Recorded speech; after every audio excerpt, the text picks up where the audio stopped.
London వీధుల్లో Modi express పరుగులు తీస్తోంది.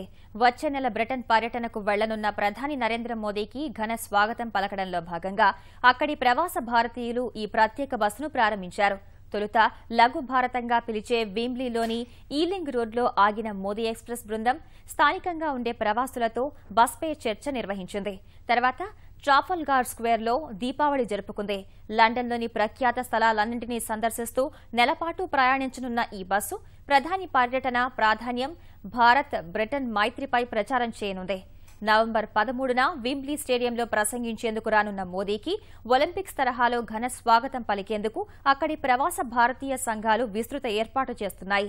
బ్రిటన్లోని 250 నగరాలు, పట్టణాలకు చెందిన వారు ఇప్పటికే ఈ సభకు ఆహ్వానం కోరుతూ దరఖాస్తు చేసుకోగా మోదీ ప్రసంగం వినేందుకు 60,000 మందికి పైగా వస్తారని అంచనా. వీరందరికీ త్వరలోనే వింబ్లీ స్టేడియంలో టికెట్లు జారీ చేయనున్నారు.